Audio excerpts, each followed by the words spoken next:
नमस्कार दर्शकवृन्द, कार्यक्रम चक्रव्यूहमा यहाँहरू सबैलाई हार्दिक स्वागत गर्दछु। म हिमाल बस्नेत। आज हाम्रो कार्यक्रम हुनुहुन्छ नेकपा एकीकृत समाजवादी पार्टीको भातृ संगठन अनेरा सोबियुका कार्यवाहक अध्यक्ष माधव पन्त। एउटा माग छ, देशको राजनीति अब युवाहरूले हाँक्नुपर्छ, युवा पुस्ताले नै देशको बागडोर सम्हाल्नुपर्छ भन्ने आम जनताको माग छ। अहिले पनि पहिलो पुस्ताका जुन नेताहरू 70 र 80 को हाराहारीका नेताले नै देशको बागडोर सम्हालिरहनु भएको छ। तमाम जनताको माग भने युवा पुस्ता नेतृत्वमा पुग्यो भने मात्रै देशले र जनताले चाहे अनुसार शासन पद्धति अगाडि बढ्न सक्छ र देश र जनताले चाहे जस्तो किसिमको विकास र समृद्धि आउन सक्छ कि भन्ने एउटा आशा त्यहाँनेरि मात्रै छ। तर युवा पुस्ता पनि यति बेला माथिल्लो तहको नेतृत्वले भनेको कुरा सुन्ने मात्रै र आफ्ना विचार र योजनाहरू प्रष्ट ढङ्गबाट अगाडि बढाउन सकिरहेको छैन। भनौँ अनेरा सोबियु या युवा सङ्घ जुन सङ्गठनहरू छन्, यी सङ्गठनहरूले नेतृत्वले गलत गरे गलत भन्न सक्ने र सही गरे त्यसलाई प्रश्रय गर्ने होइन कि गलतलाई पनि ढाकछोप गर्न मात्रै युवालाई परिचालन गरियो भन्ने आरोप पनि छ। युवाहरूले जसरी सशक्त पार्टीभित्र आवाज उठाउँछन् र पार्टीलाई या पार्टीका नेतालाई सच्याउनको लागि दबाव सिर्जना गर्छन्, तब पार्टीले आफ्नो विचार या पार्टीका नेताले आफ्नो विचारलाई पनि परिष्कृत र सही ढङ्गबाट अगाडि बढाउन सक्लान्। तर अहिलेका युवाहरू भने नेतृत्वको चाकडीमा मात्रै लिप्त भए भन्ने गम्भीर आरोप पनि लागिरहेको छ। र जुन युवा सङ्घ या अनेरा सोबियुका भनौँ, विशेष गरी नेकपा यसको अनेरा सोबियुका नेता कार्यकर्ताहरूले साँच्चै नेतृत्वले सही या गलत गरे त्यसका विरुद्धमा खम्बा जसरी उभिन सक्छन् कि सक्दैनन्। आज हामी यो विषय समग्र नेकपा यसको पार्टीको अहिलेको कार्यदिशा, योजना, चुनावी कार्यक्रम र यो वाम गठबन्धनको विषय लगायत 5 दलीय गठबन्धनका विषयमा विशेष कुराकानी गरेछौँ। उहाँलाई कार्यक्रममा हार्दिक स्वागत गर्न चाहन्छु। स्वागत छ यहाँलाई कार्यक्रममा। धन्यवाद। नमस्कार। आराम हुनुहुन्छ? ठिक छ। आजको तपाईँसँग म युवा भएको नाताले युवा पुस्ताबाटै मैले प्रश्नको तपाईँलाई सुरुवात गर्न चाहन्छु। अब तपाईँहरू युवाहरू चाहिँ विशेष गरी नेकपा यसमा तपाईँ अनेरा सोबियुमा जुन नेतृत्व गरिरहनु भएको छ अहिले कार्यवाहक अध्यक्ष, नेतृत्वले सही गरे या गलत गरे जे गरे पनि उहाँहरूलाई तपाईँहरूले भजन मण्डली मात्रै गर्ने हो कि अरू केही गर्नुहुन्छ? हुँदैन, हामी भजन मण्डली बन्दैनौँ। हामी विद्यार्थी सङ्गठन, पार्टीको भातृ सङ्गठन भए पनि हामी स्वतन्त्र सङ्गठन हौँ।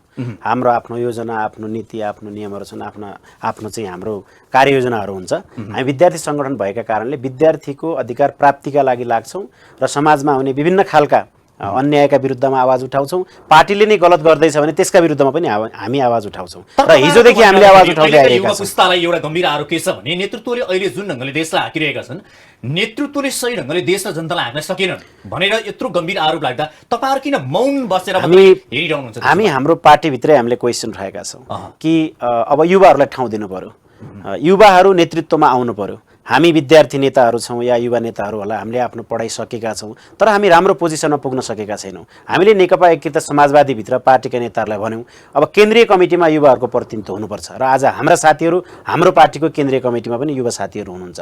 र यसमा मलाई के लाग्छ भने आज हामीले स्थानीय तहको निर्वाचनलाई हेर्दै गर्दा केही ठाउँमा स्वतन्त्र रूपमा पनि युवा साथीहरू उम्मेदवार हुँदाखेरि जितेर आइरहेका छन्। यसबाट पनि पार्टीहरूले सिक्नुपर्छ र हाम्रा राजनीतिक दलहरूले पनि यसको विषयमा समीक्षा गर्नुपर्छ। किन आज वर्षौंसम्म लोकतन्त्र प्राप्तिका लागि, गणतन्त्रका लागि राजतन्त्रको विरुद्धमा जेहाद छेडेका नेताहरू, पञ्चायती व्यवस्थाको विरुद्धमा लागेका नेताहरू, यो गणतन्त्र ल्याउँदाखेरि ठूलो कुर्बानी गरेका नेताहरूले चुनाव हार्दैछन् त? त्यसो भए सिधा प्रश्न यहाँलाई, अब यो देशले माधव कुमार नेपालबाट के आशा गर्छ? माधव कुमार नेपाल एउटा अनुभवी परिपक्व नेता हो र उहाँले यो मुलुकको नेतृत्व गर्न सक्नुहुन्छ, त्यो अपेक्षा आम जनताले गर्छन्। तर माधव नेपाल पार्टीको हाम्रो लिडरसिपमा हुनुहुन्छ, अध्यक्ष हुनुहुन्छ, त्यहाँ केन्द्रीय कमिटीमा युवाहरू पनि हुनुहुन्छ र अझै हामीले भन्दै गरेका छौँ कि आउने निर्वाचनमा पनि प्रदेश र केन्द्रमा पनि युवाहरूलाई टिकट दिनुपर्छ। तपाईँहरूले 15 वर्ष नेकपा एमालेको महासचिव भएर पार्टी सञ्चालन गर्नुभएको माधव कुमार नेपाललाई नै पार्टीको जिम्मेवारी दिनुभएको छ, अध्यक्ष बनाउनु भएको छ। जसले 15 वर्ष अगाडि भनौँ या निकै लामो समय अगाडि उहाँले पार्टीको नेतृत्व गर्नुभयो, अब उहाँ 70+ भइसक्दा पनि अब तपाईँहरू उहाँलाई नेता मानेर हिँड्नुहुन्छ भने अब तपाईँहरूमा नयाँ युवाहरू, आशा लाग्दा युवा छैनन् भन्ने हो कि पहिलो पुस्ता भन्दा दोस्रो पुस्ता तेस्रो पुस्ता चाहिँ यो देशको लागि सञ्चालन गर्न या राज्य सत्ता या पार्टी सञ्चालन गर्न सक्दैन भन्ने हो? कम्युनिस्ट पार्टीमा नेता हेर्नु नीति प्रधान हुन्छ, उहाँ एउटा जिम्मेवारी मात्रै हो। सामूहिक नेतृत्व व्यक्तिगत जिम्मेवारी कम्युनिस्ट पार्टी चलेका हुन्छन्। हिजो माधव कुमार नेपाल नेकपा एमालेको महासचिव हुँदाखेरि पार्टी कुन ठाउँबाट कहाँ पुर्याउनु भयो त? हिजो कम्युनिस्ट पार्टीका कार्यकर्ताहरू कति थिए, अर्थात् एमाले कहाँ थियो र कहाँदेखि कहाँसम्म भयो भन्दा त तपाईँहरूले पार्टी तेस्रो भएर हैन, त्यो इलेक्सनमा त्यतिखेरको परिस्थिति, त्यो इलेक्सनमा एउटा प्राविधिक कुरा हो। त्यसपछि पनि त हामी हेर्न सक्छौँ नि, नेकपा एमाले फेरि पनि चुनाव लडेको छ। पछिल्लो चुनावमा 74 मा हामी गठबन्धनबाट चुनाव लडेका थियौँ, माओवादी र नेकपा एमाले, हामी 2/3 नजिक पुग्यौँ। त्यति बेला त नेकपा एमालेमा त केपी शर्मा ओलीको नेतृत्व हैन, थियो। केपी शर्मा ओलीको नेतृत्वमा आउँदाखेरि मात्रै त्यो पार्टी बनेको हो त? हिजो संगठन विस्तारको क्रममा पूर्वदेखि पश्चिमसम्म सबै पालिकासम्म, सबै गाविससम्म, सबै जिल्लामा पार्टीलाई पुर्याउने काम कसले गर्यो? तब धेरै टाढा नजाउँ, हामी 62-63 को तेस्रोमा पुर्याउनु भयो। तर केपी शर्मा ओलीले पार्टीको नेतृत्व गर्दा कम्युनिस्ट पार्टीहरूलाई एकताबद्ध बनाउनु भयो र कम्युनिस्ट पार्टीलाई तपाईँको 2/3 बहुमत दिलाउनु। आज हामी केपी ओली प्रधानमन्त्री र पार्टीको अध्यक्ष हुँदाखेरि यो पार्टी विभाजन भएको होइन? कहाँ एकता भएको छ? तपाईँहरूको कारणले भन्नुहुन्छ उहाँहरू? हाम्रो कारणले होइन। केपी ओलीको पार्टी निर्माणमा भूमिका माधव नेपाल जतिको छैन, खुल्ला भन्न सकिन्छ। तर माधव नेपालले 62-63 को जनआन्दोलनमा खेलेको भूमिकालाई हामीले बिर्सनु हुँदैन। एउटा पार्टीको लिडरसिपका हिसाबले तपाईँलाई थाहा छ, नेपाली काङ्ग्रेस यथास्थितिमै थियो, गणतन्त्र भन्न रुचाउँदैन थियो।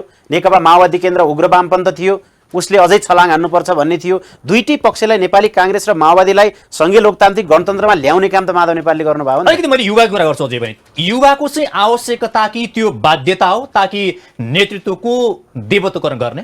होइन, हामी देवत्वकरण गर्दैन, हामी कसैको पनि कुनैको पनि डेइफिकेसन हामी गर्दैनौँ। हामी आफै लिडर हो, म लिडर हो नि त, तर मेरो अध्यक्ष माधव कुमार नेपाल हुन्छ, सम्मानित नेता। पार्टीको नेतृत्वको देवत्वकरण नगरिकन, पार्टीको नेतृत्वलाई तपाईँले राम्रोसँग उहाँको चाकडी नगरिकन तपाईँ पदमा पुग्न सक्नुहुन्न? सकिन्छ।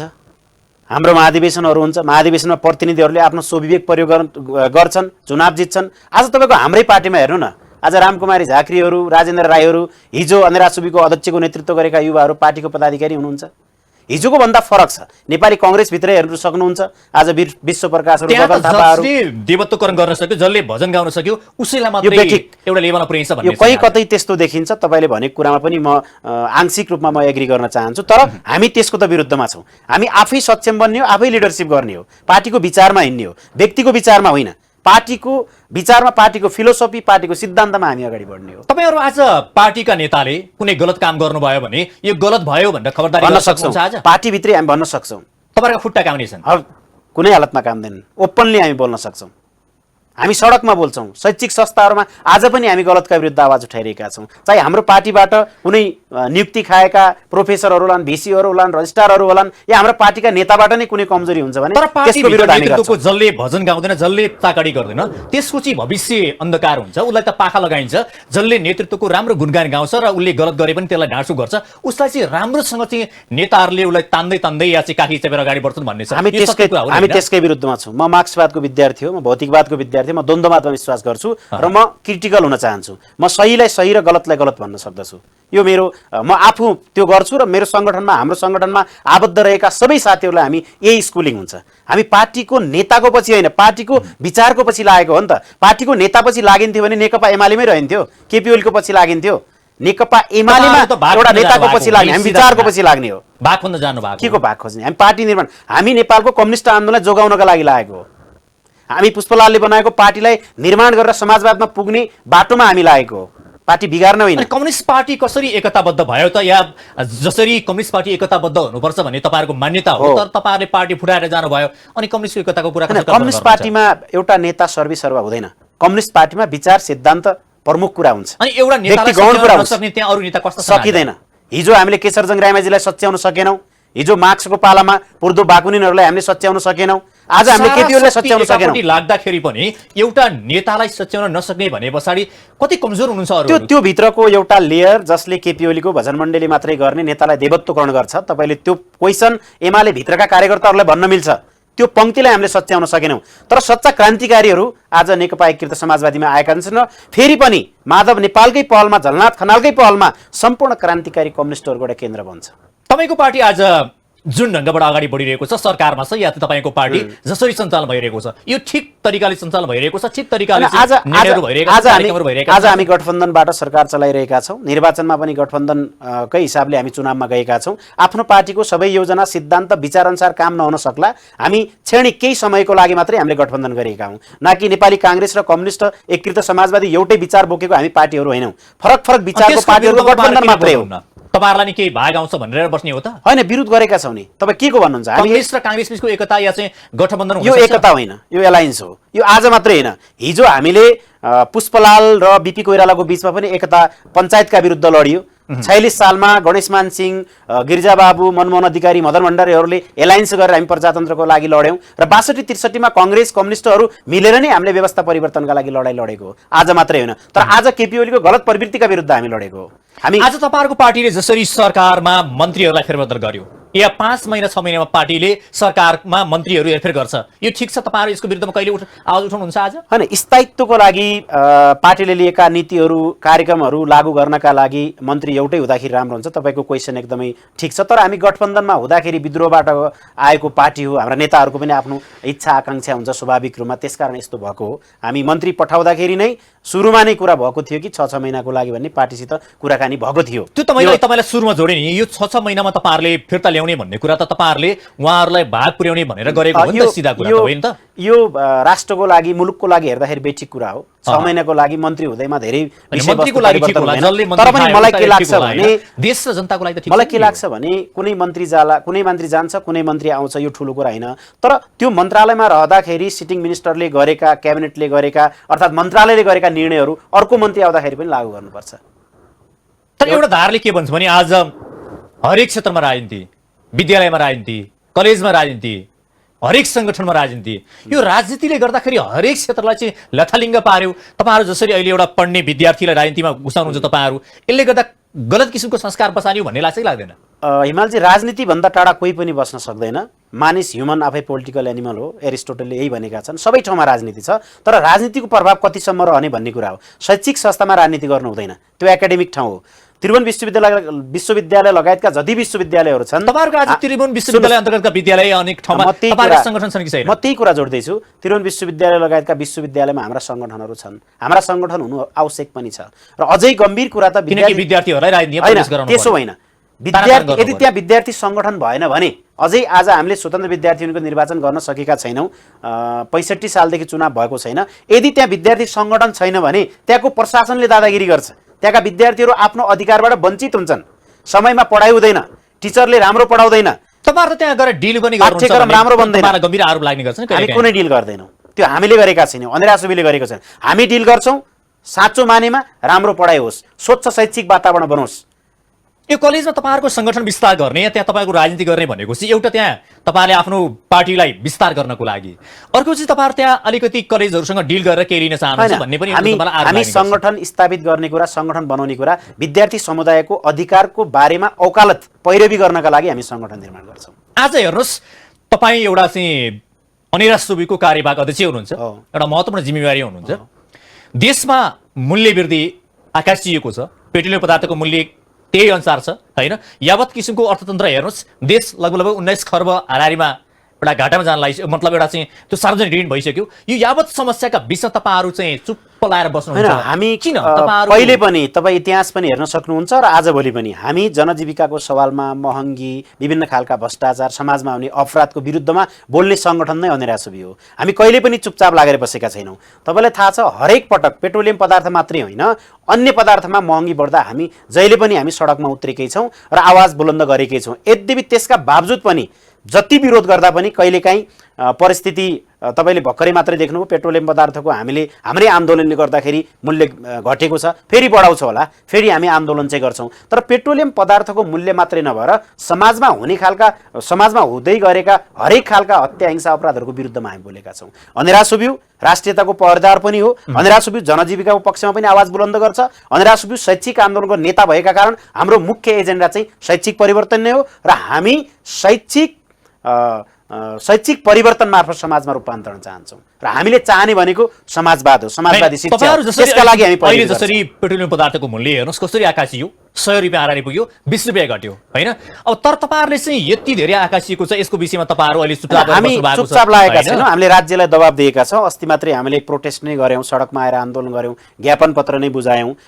थोरै पैसा केही घटेको पनि छ। अझै पनि हामी भनिरहेका छौँ हाम्रो गठबन्धनको सरकार छ, मेरो पार्टी सरकारमा हुँदा पनि यो अनेरा सुवेदी गलत कुराको विरोध गर्छ।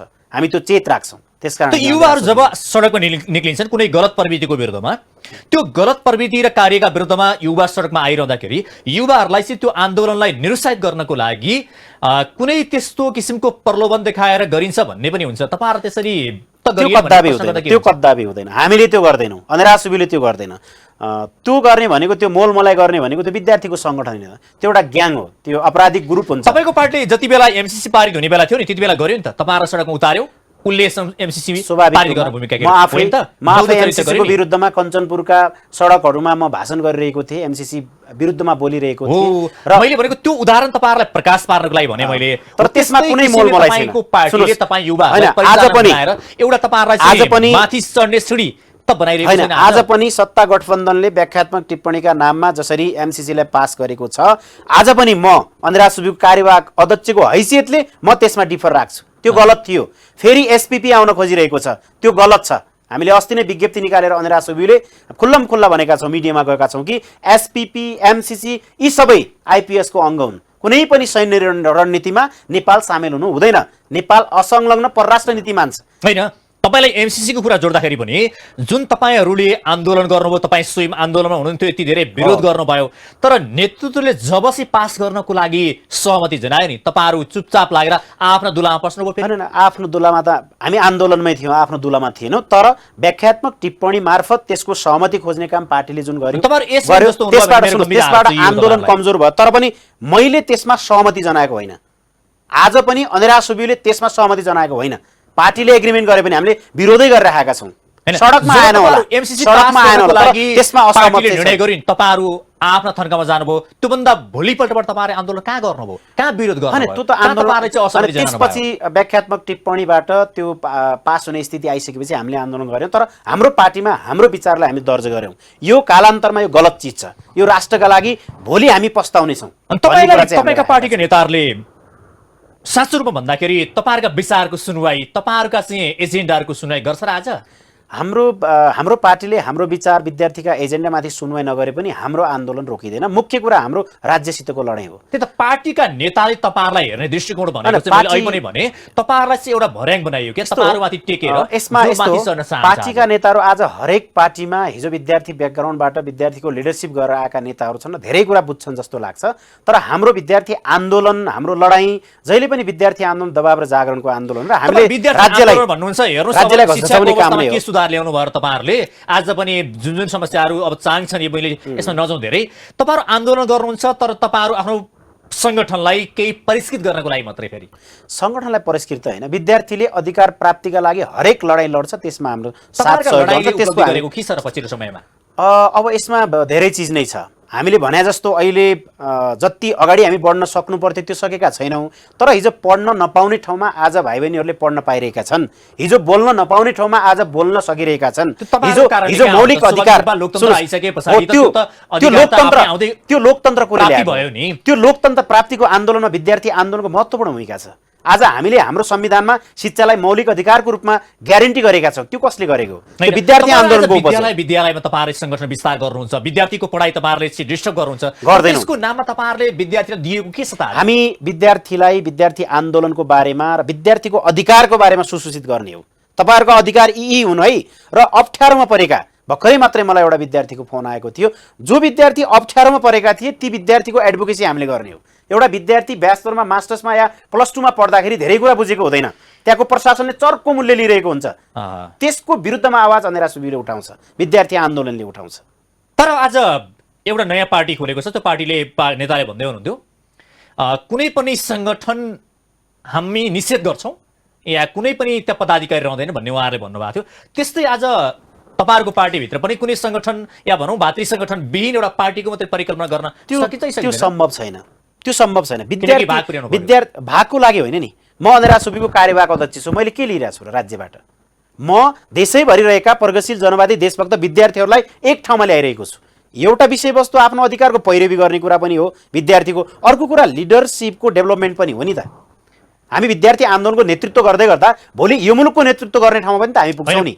पुग्नुहुन्छ, तर यहाँ कुरा के रह्यो भने तपाईँहरू तलैदेखि खारिनु भएको छ। अहिलेको समकालीन नेताहरू पनि विद्यार्थी राजनीति गरेर आउनु भएको छ होइन। विद्यार्थीदेखि खारिँदै आउने, जब सत्ता र शक्तिको एउटा चाहिँ त्यो पकड्न पुग्नुहुन्छ अनि उहाँहरू त्यहाँबाट स्खलित हुने के काम लाग्यो तपाईँहरूको? यो विडम्बना हामीले यही क्वेसन उठाइरहेका छौँ हाम्रा नेताहरूलाई। प्रतिपक्षमा हुँदाखेरि चर्को आवाज बोल्ने, अर्थात् हिजो विद्यार्थी आन्दोलन युवा आन्दोलनबाट आउँदाखेरि चर्को आवाज हुने, तर जब मन्त्री त्यो पदमा पुगिन्छ नि त्यहाँ पुगेपछि सबै सेलाउने, बिस्तारै ती मुद्दाहरूलाई छोड्ने जस्तो देखिन्छ। त्यो गर्नु हुँदैन। आजको हाम्रो लडाइँ भनेकै यही हो। तपाईहरुको आजको लडाई भनेको चाहिँ कसरी सत्तामा पुग्ने, कसरी शक्तिमा पुग्ने र आफ्नो परिवार र आफ्ना नजिककालाई कसरी पुग्ने भन्नेमा के होइन। मुख्य कुरा हामी समानतामा आधारित राज्य व्यवस्था कायम गर्नका लागि हिँडेका हौं र विद्यार्थी आन्दोलन समग्र विद्यार्थीले समान खालको शिक्षा प्राप्त गरून्, रोजगारमूलक शिक्षा प्राप्त गरून्, नेपालमै बसेर रोजगारी प्राप्त गरून् र पढिसकेपछि खाडी मुलुकतिर जान नपरोस्, आफ्नो समृद्धि खोजन र समुन्नत समाज निर्माण गरौँ, विविधरै समाज निर्माण गरौँ भन्ने उद्देश्य हो। हाम्रो उद्देश्य सत्ता प्राप्ति मात्रै होइन, हामी जनतालाई सचेत बनाउने काम पनि। देश र जनताको लागि साँच्चै तपाईहरु पार्टीका नेताहरू युवाहरू नतमस्तक भएर यो राष्ट्रलाई परिवर्तन गर्नै पर्छ, अहिलेको अवस्थाबाट माथि ल्याउनु पर्छ, यो जिम्मेवारी हाम्रो भनेर साँच्चै तपाईको पुस्ताका नेता कसरी लाग्यो भने अहिलेको नेतृत्व तपाईहरुले घुँडा टेकी बनाउनु न? हामी लाग्छौं। अहिले धेरै ठाउँमा हाम्रा युवा उम्मेदवारहरू बनेका छन्। स्थानीय निर्वाचनमा आउने चुनावमा पनि धेरै युवा उम्मेदवारहरू बन्दैछन् र हिजो पनि तपाईले पृष्ठभूमि हेर्नुहुन्छ भने हिजो युवाहरूले ठूलो कुर्बानी गरेका छन्। होइन, तर आज नेतृत्वले तपाईहरुलाई एउटै शब्द प्रयोग गर्यो भने तपाईहरु घुँडा टेक्नुहुन्छ के? हामी टेक्दैनौं। हामी पार्टीभित्र विद्रोह गरेर आछौं। हामी नेकपा एमालेबाट विद्रोह गरेर आएको पार्टी हो। त्यो पार्टीका हामी कार्यकर्ता हौं। हामी अन्यायका विरुद्ध, दमनका विरुद्ध, शोषणका विरुद्ध, गलत प्रवृत्तिका विरुद्ध आज नेकपा एकीकृत समाजवादी भित्र पनि लड्छौं। होइन, हामीले एमाले भित्र पनि लड्छौं। पार्टीभित्र पनि अध्यक्ष या उपाध्यक्ष या कार्य समिति भित्र या चाहिँ सञ्चालक त्यहाँको चाहिँ कोर टिम भित्रलाई यति शक्ति अधिकार दिनुभयो कि, यति अधिकार दिनुभयो कि सबै शक्ति उहाँहरूको हातमा छ। तपाईहरु त एउटा चाहिँ कारिन्दा जस्तो मात्रै हो। त्यो छैन। पार्टीको आफ्नो लेनिनवादी संगठनात्मक सिद्धान्त हुन्छ। कम्युनिस्ट पार्टीमा त्यसरी पार्टी चलिरहेको छ, तर हामी मास अर्गनाइजेसन हो, हामी मास मुभमेन्ट हो।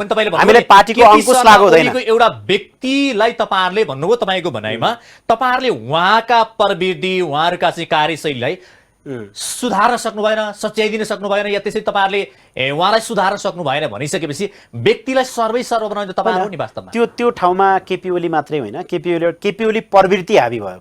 केपी ओली एउटा व्यक्ति हुन्, तर त्यो प्रवृत्तिलाई नै अनुसरण गर्ने ठूलो जमात जत्था भइसकेपछि हामीले सुधार्न सकेनौं र हामी विद्रोह गरेर नेतालाई तपाईहरु सुधार गर्न सक्नुहुन्न। हैन, एउटा नेताले चाह्यो, पार्टीको अध्यक्षले चाह्यो भने आज पार्टीलाई एकलौटी ढंगबाट निर्णय गर्न सक्दो रहेछ भनिसके पछाडी तपाईहरु कार्यकर्ताको त के हैसियत रह्यो भने किन नहुने? त्यो नेकपा एमालेकी जस्ता कार्यकर्ताहरू महाधिवेशन हुन्छ, नारायणी किनारमा जे केपी ओलीले भन्छ त्यही पास हुन्छ।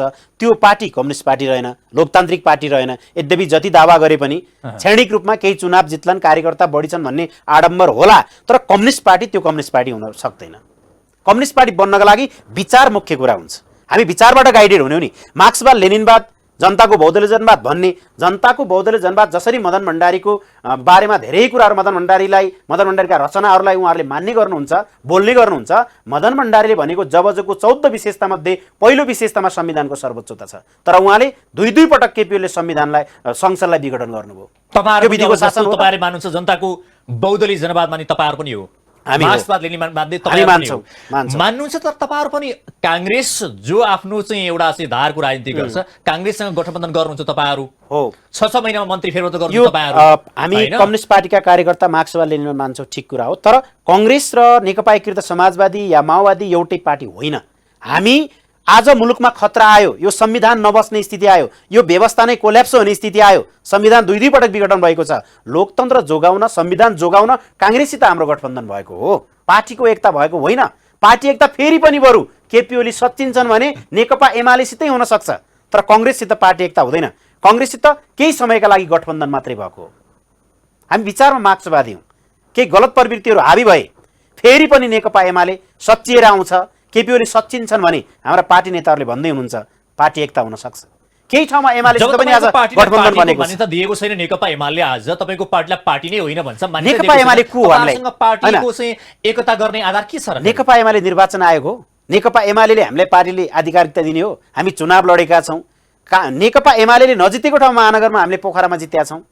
उपमहानगरपालिका हेटौडामा जितेका छौँ, नगरपालिका जितेका छौँ, वडाहरूमा गाउँपालिका जितेका छौँ। नेकपा एमाले कुनै पार्टीले डिफाइन गर्ने होइन नि, त्यो निर्वाचन आयोगले गर्ने हो। त्यसको निश्चित विधि पद्धति हुन्छ र हामी निर्वाचन आयोगले तपाईँहरूलाई मान्यता दियो, एउटा चिज भनौँ न संसद सचिवालयले मान्यता दियो, तर तपाईँहरूलाई नेकपा एमाले पार्टीले पो मान्यता दिएन भनेको मैले त। पार्टीले मान्यता दिएन तर तपाईँहरू भन्नुहुन्छ एकताको कुरा गर्नुहुन्छ, पार्टीले मान्यता दिएकै छैन तपाईँहरू एकता होइन। मैले त्यही भएर लोकतन्त्रमा त्यस्तो हुन्छ, लोकतन्त्रमा त्यस्तो हुन्छ। लोकतन्त्रमा बोल्ने अधिकार, दल खोल्ने अधिकार, जुनसुकै पार्टीमा आबद्ध हुने अधिकार हुँदैन। त्यो नेकपा एमाले भित्र स्वेच्छाचारिता छ, निरङ्कुशता छ। यदि त्यो निरङ्कुशतालाई छोडेर साँच्चीकै सहमतिको बाटोमा आउने र सबैको विचारलाई अँगाल्ने, राम्ररी कम्युनिस्ट पार्टीलाई अगाडि बढाउँ भने मात्रै हामी एकता गर्ने हो नि त। यही स्थितिमा एकता हुने होइन। तपाईँहरूले तिनवटा प्रस्ताव राख्नु भएको छ, तपाईँको पार्टीका प्रवक्ताले त्यो पनि भन्नुभयो क्यारे, तर एमालेको पनि तिनवटै प्रस्ताव छ। तपाईँहरू सबभन्दा पहिला चाहिँ वामपन्थी हुनु पर्यो भन्नुभएको छ उहाँहरूले, कम्युनिस्ट हुनु पर्यो, तपाईँहरू सच्चा कम्युनिस्ट हुनु पर्यो, अनि काङ्ग्रेसको पोल्टाबाट फिर्ता आउनु पर्यो, अनि हिजो गरेका गल्ती कमजोरीलाई तपाईँहरूले हामीले गल्ती गर्ने हजुर भनेर जानुभयो भने एकता हुन्छ। होइन, उहाँहरूले भनेकै कुरा कम्युनिस्ट बन्ने कुरा, कम्युनिस्ट पार्टी बन्ने कुरा मुख्य कुरा हो। उहाँहरू कम्युनिस्ट हो कि हामी कम्युनिस्ट हो?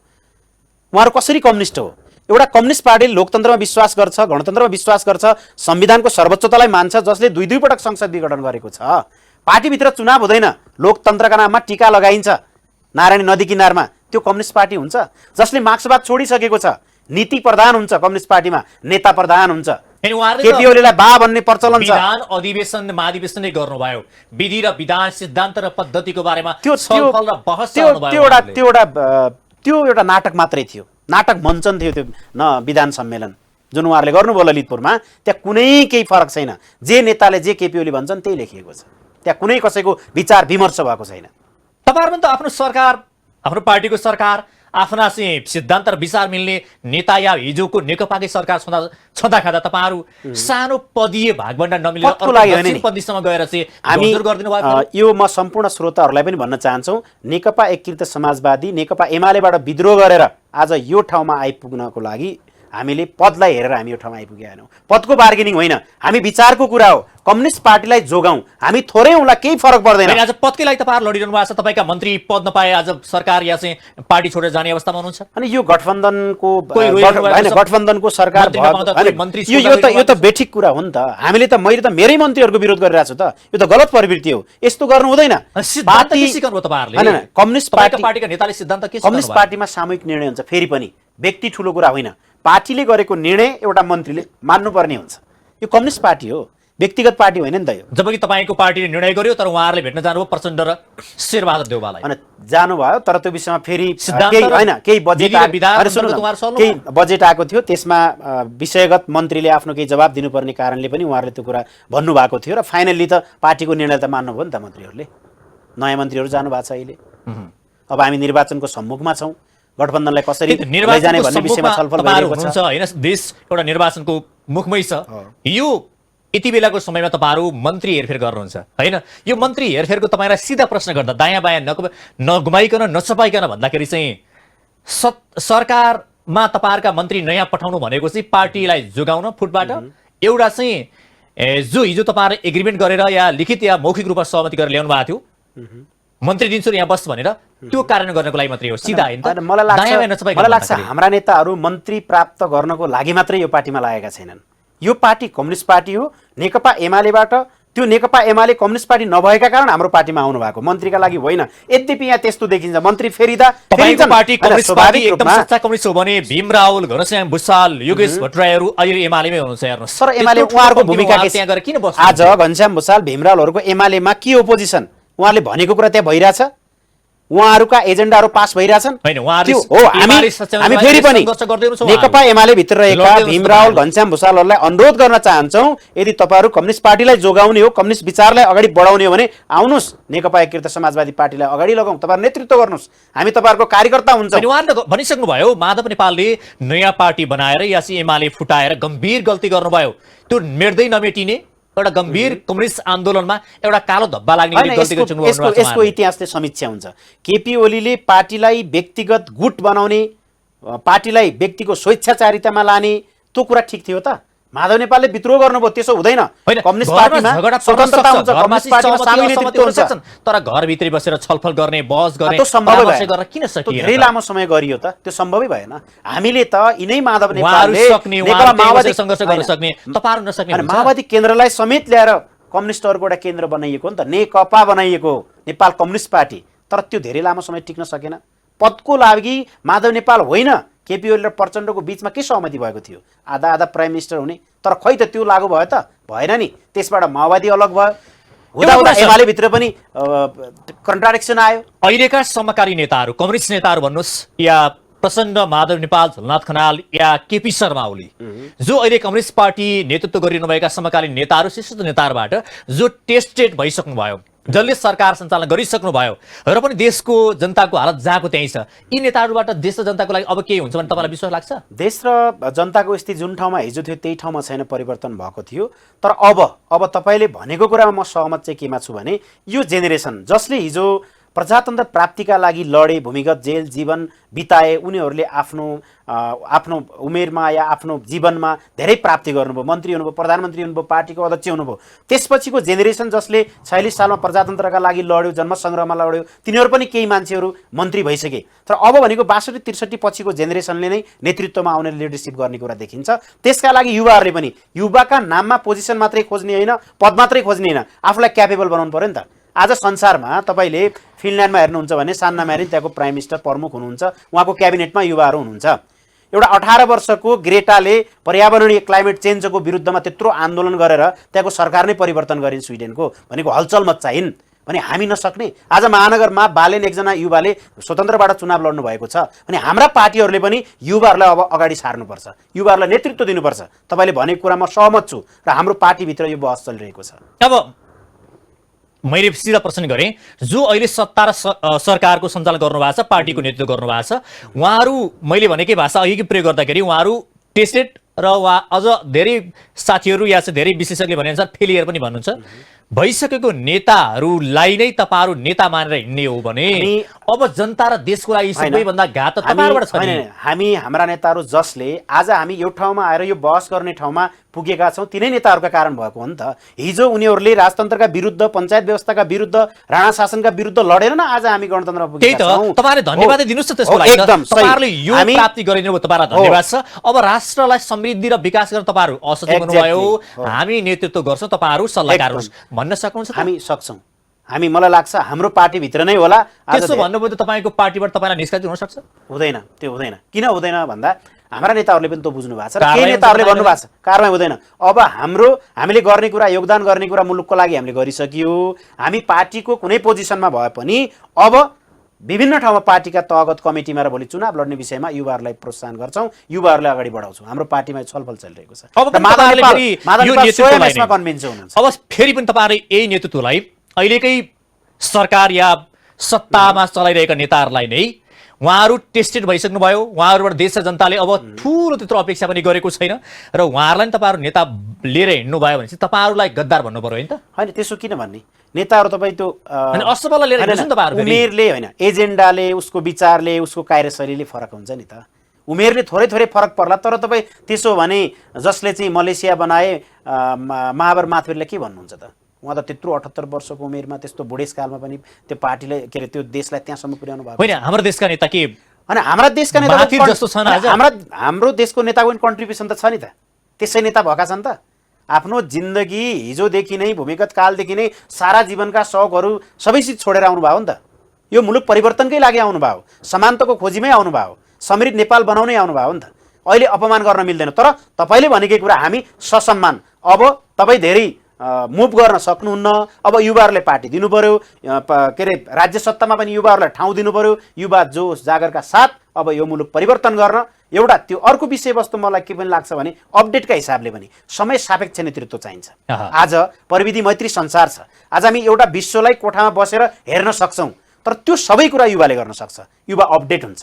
आज हिजोको हाम्रो नेताहरूको जेनेरेसनभन्दा हामी अपडेट छौँ, हामीभन्दा पछिल्लो पुस्ता अपडेट भइसक्यो। त्यसकारण पनि अब नेताहरूले सल्लाहकार बन्ने हो क्या पार्टीमा, त्यो हामीले पनि कुरा गरिरहेका छौँ। उहाँहरूको त्यो अहिलेको चाहिँ उहाँहरूको कार्यशैली हेर्दाखेरि अझै पनि उहाँहरू अहिलेकै समकालीन, तपाईँका पार्टीका अध्यक्षको समकालीन नेताहरू अझै पनि म देशलाई 10 वर्ष हाँक्छु, किनकि मेरो अझै पनि 80 वर्षसम्म त राजनीति गर्ने हो भन्ने छ। तपाईहरु त त्यो बेलासम्म 10 वर्षपछि तपाईहरु आफै बुढो हुनुहुन्छ? होइन, यसको पनि हिजो नेकपा एमालेमा हुँदाखेरि 70 वर्ष उमेर राख्ने कुरा होइन विधानमै लेख्ने कुरा भएको थियो, त्यो पनि केपीएलकै कारण लागू हुन सकेन। मलाई लाग्छ नेकपा एमाले पनि लागू भएको छैन। तपाईहरुले त राख्नै भएको छैन। हाम्रो त विधान तपाईको त 90% पाइन्छ नि। हाम्रो होइन नि, सक्यो भने त हामी त अब विधान बनाउने नि। हाम्रो त पार्टीको महाधिवेशन भएकै छैन। हामी विद्रोह गरेर भर्खरै हामी नयाँ पार्टी बनाइरहेछौँ। गाउँ-गाउँतिर सबै ठाउँमा पुग्न सकिएकै छैन। हाम्रो पार्टीमा पनि लागू हुन्छ, तर सक्रिय रूपमा राजनीति गर्ने इच्छा भएका नेताहरू जसले हिडडुल गर्न सक्छन्, दौडधुप गर्न सक्छन्, त्यो स्वाभाविक रूपमा हामीलाई अभिभावक चाहिन्छ भने त्यो सल्लाहकारको रूपमा भने मैले सल्लाहकारै बनाउने हो नेताहरूलाई। सक्नुहुन्छ? सकिन्छ नि, किन नसकिनु। एकैचोटि अहिले हामी गएर प्रधानमन्त्री या यो मुलुकको प्रमुख भन्ने कुरा हामी नसकौँला। त्यसको लागि तिनै नेताहरू चाहिन्छन् फेरि, किनकि तपाईहरुको क्षमता पुगेको छैन नि। विकास त गर्नु पर्यो नि त। हामीले आफूलाई विकास गर्नु पर्यो। त्यो विकास गर्ने ठाउँमा छौँ। भोलि माननीय बनिएला, बिस्तारै मन्त्री बनिएला, एकैचोटि प्रधानमन्त्री हुँदा एउटा युवाले पनि त सक्दैन नि। फेरि तपाईहरु यो अहिलेको उमेर तपाईको जति भयो, यो उमेरसम्म तपाईहरुले फेरि राज्य सत्ता कसरी सञ्चालन गर्ने, पार्टी कसरी सञ्चालन गर्ने भन्ने सम्बन्धमा धेरै त्यतातिर ध्यान दिएर त्यो सिक्न पाउनु भएको छैन नि त। किनकि नेतृत्वले जे भन्नु त्यही भन्नु भएको छ। त्यही त फेरि अलिकति समस्या यहाँ छ के, हाम्रोमा विडम्बना के यसो गर त्यो गर, यसो गर यो गर भन्दाखेरि तपाईहरुले आफ्नो विवेक, आफ्नो ज्ञान, आफ्नो क्षमता प्रस्तुत गर्न पाउनु भएको छैन। होइन त सत्य यो पनि हो नि त। फेरि हामी लामो समय, अब अहिले मेरो उमेरमा म अनेरा सुबीकै अध्यक्ष छु। म त पार्टीको राम्रो पोजिसनमा हुनु पर्थ्यो हैन, यो सरकारको नेतृत्व गर्ने ठाउँमा पुग्नु पर्थ्यो नि त, तर छैन। हामी लामो समय विद्यार्थी युवामै खर्च्यौँ। अब त्यसकारण आज कुरा उठिरहेको छ उमेरको कुरा। स्वतन्त्र विद्यार्थी युनियनको निर्वाचनमा 28 वर्ष उमेर हद छ। अब पार्टीभित्र, सङ्गठनभित्र पनि, अखिलभित्र पनि उमेरको हदको कुरा अहिले उठिरहेको छ। यो लागू हुँदाखेरि हामी अखिलमा कति जीवन, कति समय हामी खर्चिने, त्यसपछि हामी पार्टीमा जान्छौँ र पार्टी पोलिटिक्समा जाँदा जाँदै हामी सरकारमा जाने कुरा र भोलि त्यो सार्वजनिक ठाउँको त्यो सरकारी पोजिसनमा राम्रोसित हामी काम गर्न सक्ने भन्दछौँ। त्यो समय आउँछ, त्यो समय आउँछ। धेरै कुरा सिक्नुपर्ने छ। अब अलिकति यो मैले यो विषयबाट तपाईँ युवा भएको कारणले गर्दा धेरै प्रश्न तपाईँलाई युवाको सवालसँग जोडिएर मैले प्रश्न गरेँ। अब मैले तपाईँलाई अलिक यो वामपन्थी गठबन्धनको चर्चा चलिरहँदाखेरि यो वामपन्थीहरूको गठबन्धनमा विशेष गरी यति बेला तपाईँहरूले प्रस्ताव राख्नुभयो 3वटा। पार्टीलाई मान्यता दिनु पर्यो र मुद्दा फिर्ता गर्नु पर्यो, हिजो गरेका गल्ती कमजोरीलाई स्वीकार गर्नु पर्यो। तपाईँहरूका एजेन्डा यो हुन्। अनि पार्टीलाई मान्यता दिनुपर्छ भन्ने हाम्रो माग छैन। पार्टीमा मान्यता कसले दिने? हामी त पार्टी हो नि। स्वीकार गर्नु पर्यो भने के त? त्यो त किन नस्वीकार्ने? हामीले नेकपा एमाले तपाईँका पार्टीका प्रवक्ताले भन्नुभयो कि पार्टीलाई पार्टी हो भने स्वीकार गर्नु पर्यो। त्यो स्वीकार कसले गरेको छैन? गर्नु एमाले गरेन नि त, अझै गरेको छैन। त्यो हामीलाई आधिकारिक ठाउँमा, निर्वाचन आयोगदेखि सबै ठाउँमा हाम्रो पार्टी चुनाव लडिसक्यो, हामी एउटा पार्टी हो, अर्कोले स्वीकार्नु पर्छ र? हामीले त्यो पार्टीलाई स्वीकार्दैनौँ। अनि एकता नभइकन जस्तो तपाईँहरू पार्टी हो भनेर नस्वीकार गरेसम्म त उहाँहरूले त एकताको लागि होइन कि तपाईँहरूको पार्टी एमाले प्रवेश गर्नु पर्यो। म एउटा युवा भएको कारणले र कम्युनिस्ट आन्दोलनमा लागेको कारण कम्युनिस्ट आन्दोलन एक ठाउँमा हो, एक ढिक्का होस्, अर्थात् कम्युनिस्ट आन्दोलन एकीकृत भएर जाओस्, एउटा कम्युनिस्ट पार्टी बनोस् भन्ने मेरो चाहना छ। किनभने मैले यो मुलुकको परिवर्तनका लागि र कम्युनिस्ट आन्दोलनलाई, समाजवादी आन्दोलनलाई अगाडि बढाउन पनि कम्युनिस्टहरू एक ठाउँमा आउन आवश्यक छ। आज तपाईँहरूलाई थाहा छ, थोरै मैले तपाईँहरूलाई प्रसङ्गका लागि तपाईँलाई म केही कुरा राख्न चाहन्छु। सोभियत युनियन ढलिसकेपछि विश्वमा समाजवादी आन्दोलन निकै कमजोर बन्यो। पूर्वी युरोपका सबै देशहरूमा कम्युनिस्ट आन्दोलन ढल्यो। त्यति बेला पनि नेपाल यस्तो एउटा देश थियो जहाँ बौद्धले प्रतिस्पर्धाबाट हामीले 2/3 जनमत प्राप्त गरेका थियौँ। यसलाई हामीले जोगाउन सकेन, यो विडम्बना हो। आज पुँजीवादीहरू, साम्राज्यवादीहरूले सबै ठाउँमा कब्जा गरिसकेका छन् र विभिन्न खालका युद्ध भइरहेका छन्। आज युक्रेन र रसिया वार हेर्नुहोस्, हिजोका विश्वयुद्धहरू हेर्नुहोस्, यो सबै पुँजीका कारण भइरहेको छ र साम्राज्यवादीहरूले आफ्नो जालो फिजाउँदैछन्। त्यो नाटोका नाममा होला, आइपिएसका नाममा होला। यसलाई करेक्सन गर्ने, यसलाई रोक्न सक्ने भनेकै समाजवादी शक्ति मात्रै हो। तपाईँको पार्टीभित्र पनि आज धेरै नेताहरू पुँजीपति बन्ने दौडमा हुनुहुन्छ। यो गलत प्रवृत्ति हो। आज त जुन किसिमले पार्टीका नेताहरू जसरी धनाढ्य बन्नु भएको छ, जसरी पुँजीपति बन्नु भएको छ, यो हिसाबले हेर्दाखेरि भुइँ मान्छे त हेर्न छोडिसक्नु पर्यो आज। हो, ती यही कमजोरी छ। हामीले यही करेक्सन गर्ने हो। एउटा व्यक्ति मोटाउने होइन, एउटा व्यक्ति बलियो भन्दा राज्य कमजोर बनिरहेको छ। हामीले त विद्यार्थीको नाताले भनेका छौँ, शिक्षा, स्वास्थ्य, रोजगारी यो सबै राज्यको ग्यारेन्टी हुनु पर्यो, तब मात्रै हामी समाजवादमा पुग्न सक्छौँ। कुनै सीमित व्यक्तिले हेलिकप्टरै चढ्ने आफ्नो या गाडी नै चढ्ने, तर केही व्यक्तिहरू हिँड्न पनि सकिरहेका छैनन्, साइकल पनि छैन, उहाँहरूसित हिँड्नलाई चप्पल लगाएको छैन। यो समानता होइन, यो समृद्धि होइन। त्यसकारण कम्युनिस्ट पार्टीको नेता बन्ने तर पुँजीपति शैली अपनाउने, अर्थात् मन्त्री बन्नका लागि कम्युनिस्ट पार्टीको नेता बन्ने, पैसा कमाउनका लागि कम्युनिस्ट पार्टीको नेता बन्ने कहिले उठाउनुहुन्न ताकि तपाईँको पार्टीभित्र जसरी आज जुन किसिमका बाहिर चर्चामा आउँछन् तपाईँका पार्टीका नेता भनौँ अरू पार्टीका नेताहरू जसरी आज पुँजीपति बन्ने ध्याउनमा कसरी अकुत सम्पत्ति कमाउने आफूलाई 10 पुस्तासम्म चाहिँ सम्पत्ति अकुत चाहिँ सम्पत्ति कमाउने ध्याउनमा हुनुहुन्छ तर त्यसका विरुद्धमा तपाईँहरू एक शब्द मलाई लाग्छ नेकपा एकीकृत समाजवादीको अध्यक्षदेखि लिएर तपाईँले नेताहरूलाई हेर्नुहुन्छ भने त्यसो देखिँदैन। सामान्य लवाई सामान्य होइन केही मन्त्रीहरू मैले भने केही मन्त्रीहरू मन्त्री बन्नका लागि पार्टीका मन्त्रीको सम्पत्ति सार्वजनिक काम हो तपाईँ त्यो त गर्नुपर्छ र फेरि पनि कम्युनिस्ट आन्दोलनलाई जोगाउने भने कम्युनिस्ट आचरण कम्युनिस्ट शैली कम्युनिस्ट व्यवहार अपनाउनु पर्यो। हामी मार्क्सवादी भन्ने तर गैर मार्क्सवादी भने तर आज चाहिँ हो यही कुरा हामी युवाहरू यही कुरा करेक्सन गर्न चाहन्छौँ। हिजो माओका पालादेखि हिजो मार्क्सका पालादेखि पेरिस कम्युनदेखिको आजसम्म जति पनि समाजवादी राज्य व्यवस्थाहरू भए यिनै कारणले ती राज्य व्यवस्थाहरू ढलेका छन्। तर तपाईँहरू युवाहरूलाई मैले अहिले पनि भने तपाईँहरूलाई एउटा कुनामा सीमित पारिएको छ क्या। तपाईँहरूलाई एउटा अधिकारको हिसाबले तपाईँहरूलाई विचारको हिसाबले तपाईँहरूलाई हरेक सांगठनिक रूपमा पनि तपाईँहरूलाई एउटा कुनामा लगेर एकदम तपाईँहरूलाई सीमित बनाइएको छ। तपाईँहरूका बोली सुनिँदैन तपाईँहरूको आवाज सुनिँदैनन् तपाईँहरूका विचार सुनिँदैनन् तपाईँहरूको त के अस्तित्व रहेर पार्टीभित्रको गलत प्रवृत्ति हो। तपाईँले भने केही कुरा चाहिँ सत्य छ तर हामी एउटा कुनामा लागेर कर्नरमा राखेर त्यही थन्किने मान्छे चाहिँ हामी होइन।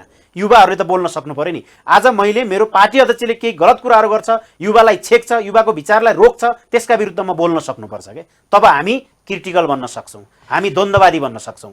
जे पार्टी नेताले भन्छ जे अराउँछ त्यही गर्ने होइन। त्यो समाजका लागि विद्यार्थी समुदायका लागि युवा समुदायका लागि त्यो ठिक बेठिक हामीले छुट्याउन सक्नुपर्छ। अब यो वामपन्थीको एकताको कुरा चर्चा आइरहँदाखेरि माओवादी एमाले र नेकपा यस पार्टीको एकता हुने सम्भावना कतिको छ? अब यसमा कार्यकर्ता तपाईँहरूको धारणा के हो? यसमा फेरि पनि म एउटा कम्युनिस्ट पार्टीको कार्यकर्ता भएका कारणले नेकपा एमाले भित्र केपी ओली प्रवृत्ति सच्चिन्छ भने पार्टी एकता हुन सक्छ। नेकपा एमाले नेकपा एकीकृत समाजवादी एक ठाउँमा हुन सक्छन् र माओवादीसित पनि छलफल गरेर माओवादी सहितको फेरि पनि नेकपा बन्न सक्छ।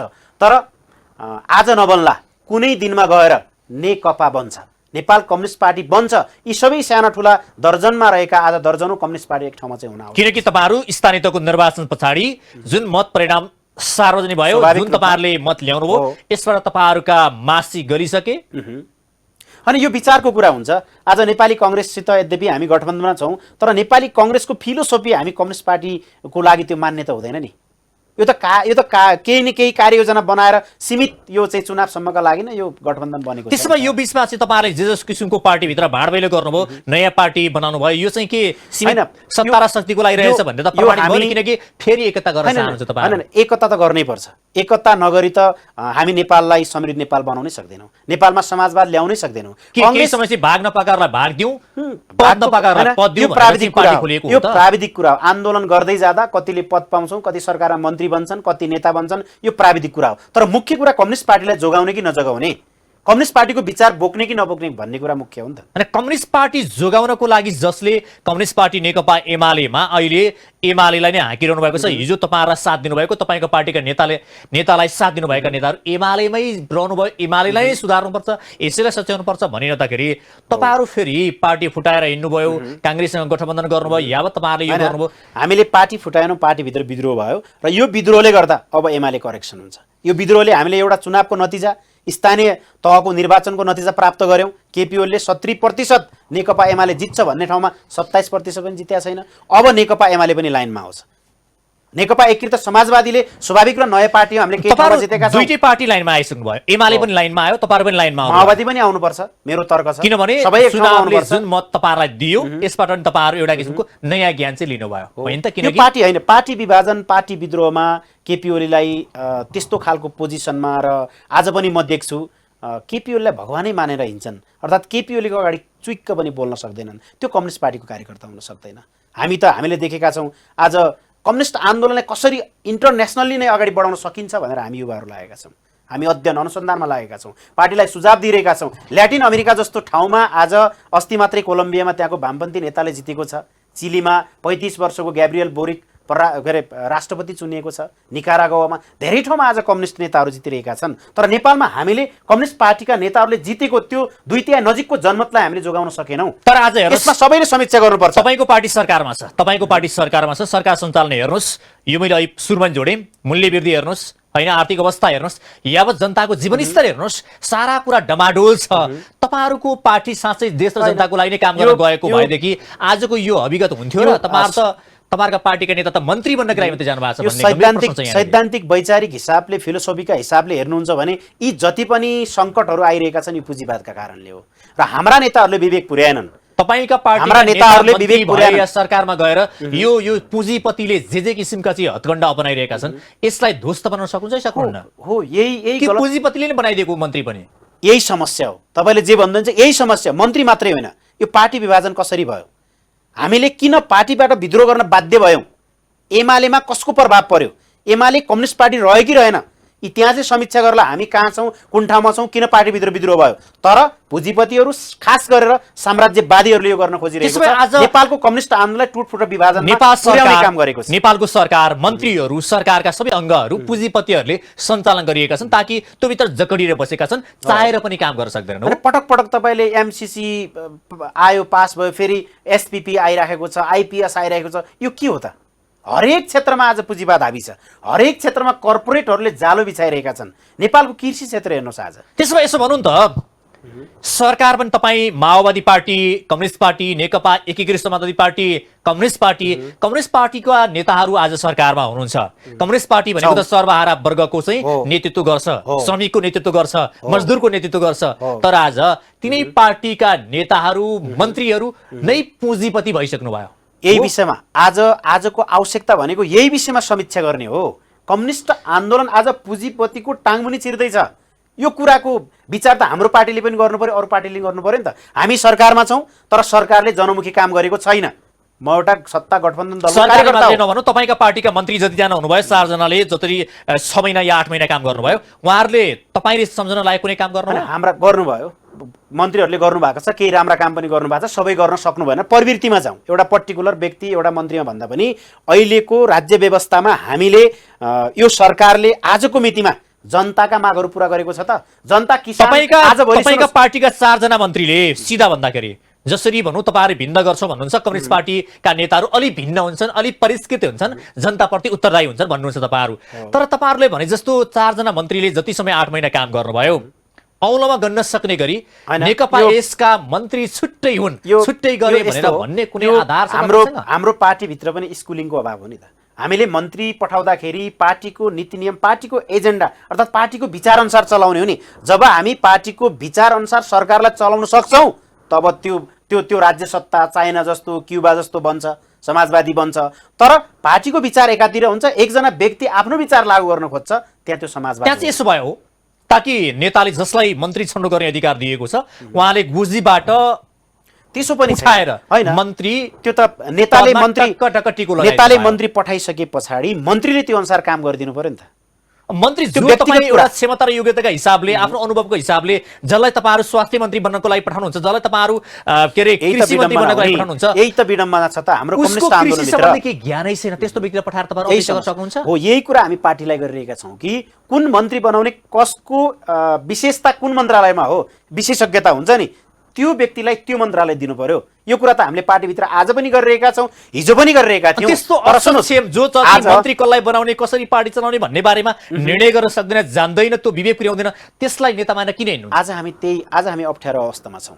यो बुझिने कुरा सबैले बुझेको छ। हामी विद्रोह गरेका छौँ, पार्टी निर्माण गर्नुपर्ने छ। त्यो अवस्थामा ट्रान्जिसनल फेजमा यस्ता कुराहरू भइरहेका छन्। तर साँच्चीकै स्टेबिलिटीका लागि जे हामी गरिरहेका छौँ यो गलत भइरहेको छ। मात्रै हामी त के भन्दा योभन्दा घोर अपराध, योभन्दा गलत प्रवृत्ति भनेको केपी प्रवृत्ति हो भनेर मात्रै न हामी यो गर्दैछौँ। तपाईँका पार्टीका एकजना पूर्व मन्त्रीले जुन भाषा प्रयोग गर्नुभयो त्यो निकै व्यापक चर्चामा पनि आयो। त्यसका विरुद्धमा पार्टीले एक शब्द बोलेन, पार्टीले मजाले पचायो, तपाईँहरूले मजाले पचाइदिनु भयो।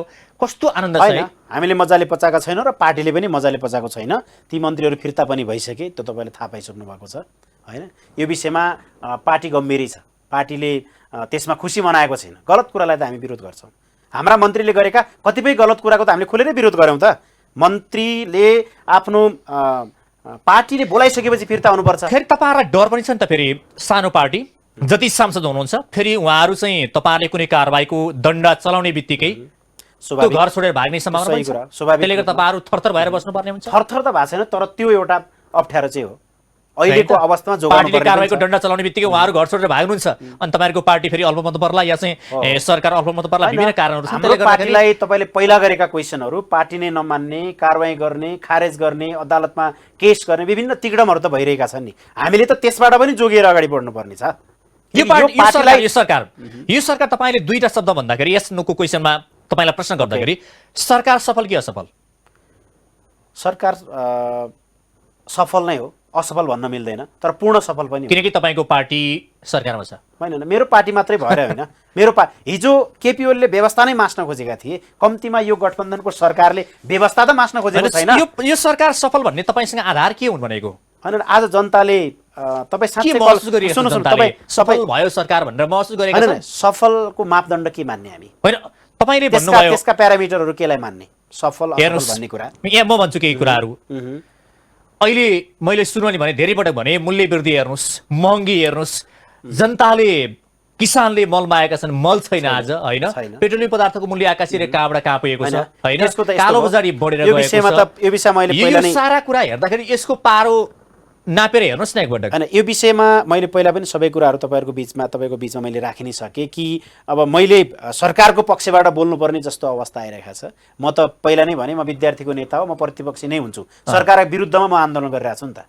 मैले त महँगीका विरुद्धमा, मल खादको विषयमा, अर्थात् विभिन्न खालका सरकारले जे गर्दैछ गलत कामको विरोध गर्दैछु। म राम्रो कामको मात्रै प्रशंसा गर्ने हो, तर म राज्यको तर्फबाट बोल्नुपर्ने स्थिति आइरहेछ कि त्यसो हुँदैन नि। अलिकति तपाईँहरूले प्रतिपक्षी सत्तापक्षी भन्नुहोस् न, सत्तापक्षी तपाईँहरू सरकारले गरेका काम कारबाही, मन्त्रीले गरेका केही काम कारबाही, हाम्रो पार्टी सरकार सत्तापक्षी हो होइन, ढाकछोप गर्नै पर्दैन। गलत कुरा तपाईँहरूले भनिहाल्नु भयो, गलत कुराको त हामीले ढाकछोप गरेर पनि लुक्दैन नि त। त्यो त सूर्यलाई हत्केलालाई छेक्नै सकिँदैन, त्यो एक न एक दिन त आइहाल्छ। कमजोरी रहे, हाम्रा मन्त्रीहरूका पनि कमजोरी रहे। हाम्रो पार्टीको तर्फबाट गएका मन्त्रीहरूले राम्रो पर्फर्मेन्स देखाउन सक्नु भएन। त्यति मात्रै होइन, सरकारले बोलाउँदाखेरि फिर्तासम्म आउनु भएन। यो भन्दा लज्जास्पद के हुन्छ?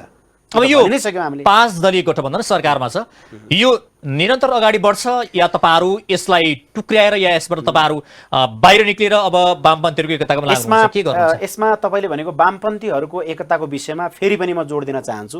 मेरो यो व्यक्तिगत तर्क हो। कम्युनिस्ट पार्टीभित्र कहिलेकाहीँ त्यस्ता प्रवृत्तिहरू हाबी हुन्छन्, केपी ओली प्रवृत्ति जस्तै। त्यो सच्चिएर एक ठाउँमा आइन्छ भने वामपन्थी एकता गर्ने कुरा नै राम्रो हुन्छ।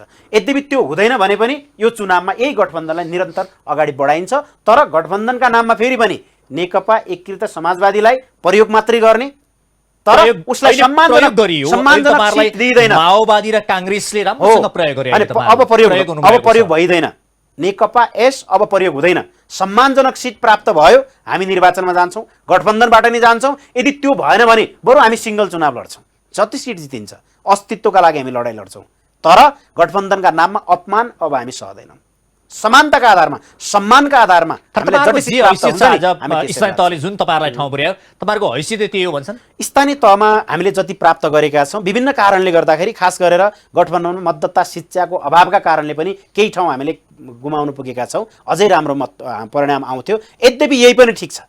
हिजो के भन्ने गर्थे, नेकपा एकीकृत समाजवादी पूर्व माले जस्तो, पहिलाको माले जस्तो एउटा सिट पनि जित्दैन, तर हामी जित्यौँ त। आज पार्टी त स्थापित त भयो, कलम चुनाव चिन्ह स्थापित भयो।